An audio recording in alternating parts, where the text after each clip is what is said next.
Spirituality में एक ऐसा बात आता है ना जिस पर ज़्यादातर लोगों का मतलब बात ही चलते रहता है और इस पर अपने अपने प्रतिक्रिया लोग रखते ही रहते हैं। वो बात है, जो इंसान स्पिरिचुअलिटी में बहुत ज़्यादा आगे बढ़ जाता है ना, वो बोलता है कि आप अपने शत्रु तक को माफ़ कर देते हो। स्पिरिचुअलिटी में एक ऐसा पॉइंट आता है। अब इस पर बहुत ज़्यादा डिबेट होता है, बहुत सारे लोग अपने अपने पॉइंट ऑफ व्यू रखते रहते हैं, बट यहाँ पर हमें एक चीज़ को समझना पड़ेगा। स्पिरिचुअलिटी क्या कहता है, बेटा तुम जो देख रहे हो ना, ये सब चीज़ माया है। तुम्हारे थॉट्स, तुम्हारा शरीर, तुम्हारा मन, ये जो भी चीज़ है, तुम्हारे दोस्त, माँ बाप, सब चीज़, तुम भी माया ही हो। तुम्हारा ये शरीर भी माया ही है, ये कहता है स्पिरिचुअलिटी।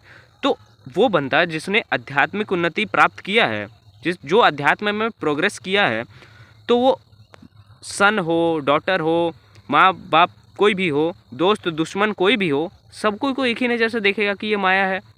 और ये भी देखेगा कि उनके अंदर भी एक गॉड है, क्योंकि हमारे अंदर भी है। हम ये बिलीव करते हैं, हम मानते हैं गॉड इज़ एवरीवेयर, गॉड हमारे अंदर है, हमने इस चीज़ को पहचाना नहीं। स्पिरिचुअलिटी क्या कहता है, आप अपने अंदर जाओ, खुद को ढूंढो, खुद को पहचानो, आप ऑब्जर्व करो और कुछ नहीं। आप पहचानो इन सारी चीज़ों को, वैसे ही पहचान जाओगे जब आप ऑब्जर्व करोगे। तो स्पिरिचुअलिटी यही कहता है। तो जब हम अपने से खुद को ऑब्जर्व करते हैं, तो एक तरीके से हम पाते हैं कि यार सच कुछ और ही है, ट्रुथ कुछ और ही है। हमने अभी तक जो भी चीज़ देखा है वो सब चीज़ माया है, हम इस चीज़ को पहचानने लगते हैं। तो ऐसा थोड़ी ना कि ये मैं ही कर सकता हूँ या फिर ये तुम ही कर सकते हो, सारे लोग कर सकते हैं। विवेकानंद ने किया था, तो विवेकानंद ने ये भी बोला था कि ये चीज़ सभी के हाथ में है भाई, सभी पा सकते हैं, ये चीज़ सभी कर सकते हैं, कोई अलग है ही नहीं। पहली बात, मैं कोई खास नहीं हूँ, पहली बात, ठीक है, सभी कर सकते हैं इस चीज़ को। बस इम्पॉर्टेंट है कि आपको सवाल करना है, सवाल करते जाना है, करते जाना है। एंड सवाल पे जब आप पहुँचोगे ना, वो आपका दिमाग हिला सकता है। उस पर जब आप डीपली थिंकिंग करोगे और उस पर मतलब उस सवाल का जवाब जब आप ढूंढोगे, आप उस समय ही समझ जाओगे कि यार कुछ और ही है, ठीक है, जो हमें दिख रहा है ये कुछ है ही नहीं। तो जो भी व्यक्ति आध्यात्मिक उन्नति किया होता है, वो अपने दुश्मन तक को छोड़ सकता है। मैं ये नहीं बोल रहा हूँ कि छोड़ देगा ही, ठीक है, क्योंकि इस पर बहुत कुछ डिबेट भी वैसे चलते हैं। जैसे उसमें से मोस्ट फेमस ये भी हो सकता है कि मान लेते हैं, दो एग्जांपल लेते हैं। पहला एग्जांपल है कि मान लेते कोई एक ऐसा बंदा है, बहुत पैसे वाला, उसका कुछ लग्जरी उसके आइटम्स चोरी हो गए। तो वो वहाँ पर ये सोचेगा कि यार मुझे पता तो है चोर ये है, ठीक है, मेरे पास बहुत कुछ प्रूफ भी है। तो वो ये भी कर सकता है कि केस फाइल करके उसको जेल में बंद करवा सकता है, लग्जरी सामान चोरी कर लिया उसका, ठीक है, ये चीज़ कर सकता है। सो अगर वो इंसान अध्यात्म में आगे बढ़ा है, तो वो उस पर निर्भर रहेगा कि उसे क्या करना है, उसे अपने दुश्मन को माफ़ करना है या फिर सज़ा दिलवाना है। अब वो इंसान अगर ये सोचे कि नहीं, इसको माफ़ कर दिया जाए, तो वो अपने पॉइंट के हिसाब से एकदम सही है, एकदम राइट है, उसमें कोई गलती नहीं है, ठीक है, वो अध्यात्म में उन्नति किया वाला इंसान है भाई। समझो इस चीज़ को, वो माफ़ कर सकते हैं, क्योंकि वो पूरे जगत को एक ही जैसा देख रहे हैं, सब इल्यूजन है वही देख रहे हैं। और एक चीज़, और यहाँ पर और एक एग्जांपल जैसे मैंने बोला था, लेकिन इस पर थोड़ा सा मतलब विचार करने वाला भी चीज़ होता है। जैसे यहाँ पर समाज में हमारे बहुत सारे ऐसे केसेस होते हैं, मर्डर वगैरह, रेप केसेस, ये तो बहुत बहुत होते रहते हैं, ठीक है, ऐसे केसेस। तो इस पर ऐसा नहीं कि जो इंसान आध्यात्मिक प्रोग्रेस किया है तो वो माफ़ कर दे इन सारी चीज़ों में, नहीं, उन सारी चीज़ों में थोड़ा एक्शंस होता ही है और एक्शन इन सारी चीज़ों में लिया जाता है।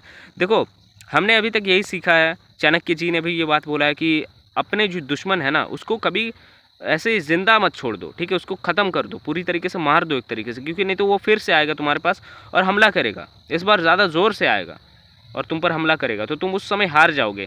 तो इसीलिए वो प्लानिंग से भी आता है, तो इसीलिए आप पर भी डिपेंड होता है कि आप क्या कर रहे हो, ठीक है। अब ऐसे जो केसेस बहुत ज़्यादा होते हैं हमारे समाज में देखने को मिलते हैं, इन सब पर बेशक कार्रवाई होना चाहिए, बट एक जो हमारा खुद का पर्सनल चॉइस होता है। अब पर्सनल चॉइस मतलब मैं यहाँ पर ये बताना चाह रहा हूँ कि जैसे एग्जांपल जैसा मैंने दिया कि किसी इंसान का कुछ लग्जरी आइटम चोरी हो गया, तो वो इंसान क्या कर सकता है, वो या तो उस इंसान को सज़ा दिलवा सकता है, चोरी का सारा सामान निकलवा सकता है अगर इम्पोर्टेंट हो तो, अगर इम्पोर्टेंट ना हो तो वो चीज़ छोड़ भी सकता है, ठीक है, जाने दो। ये समझा नहीं है बेचारा, ये यूनिवर्स को अभी तक नहीं समझा है, ये आध्यात्मिक राह में अभी तक आगे नहीं बढ़ा है, इसलिए ये ऐसा कर रहा है, इसलिए इस चीज़ को इस तरीके से वो समझा है, उसे लगता है ये सही है, पैसा लेना सही है, पैसा चोरी करना सही है, बट ट्रूथ अलग है, वो पैसा भी माया है एक तरीके से, ठीक है। उस इंसान के नज़रिए से जिसने आध्यात्मिक प्रोग्रेस किया है, उसके लिए ये सब चीज़ माया ही है, मिथ्या ही है। बाकी आपका इसमें क्या कहना, आप ज़रूर बताइए। अगर मैं अपने बारे में बताऊँ तो इसमें कोई गलती भी नहीं है।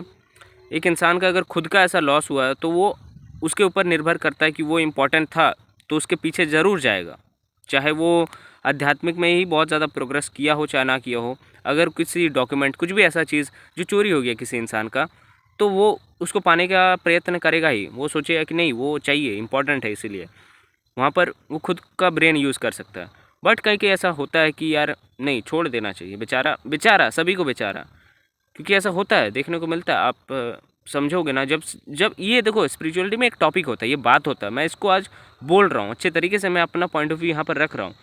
ये एक होता है, एक सबके लाइफ में जो स्पिरिचुअलिटी के राह में आगे बढ़ रहा है, तो वो इस चीज़ को समझते हैं, तो इस चीज़ को जानते हैं अच्छे तरीके से कि उन्हें कहाँ पर खुद का ब्रेन यूज़ करना चाहिए और कहाँ पर उन्हें खुद का बात सुनना चाहिए, खुद का। सो फिर कल मिलते हैं आपसे एक नई वीडियो में, तब तक के लिए धन्यवाद और थैंक्स फॉर वॉचिंग। और एक चीज़, सनसेट मैं फिर से दिखा देना चाहता हूँ, अब दिख जाएगा अच्छे से, वो देखो, अरे यार वो देखो सन दिख रहा है, जूम करता हूँ, वही देखो सन, बस इतना ही होगा। चलो बाय। और हाँ, कोचिंग कॉल बुक करना है तो डिस्क्रिप्शन ज़रूर चेक करना।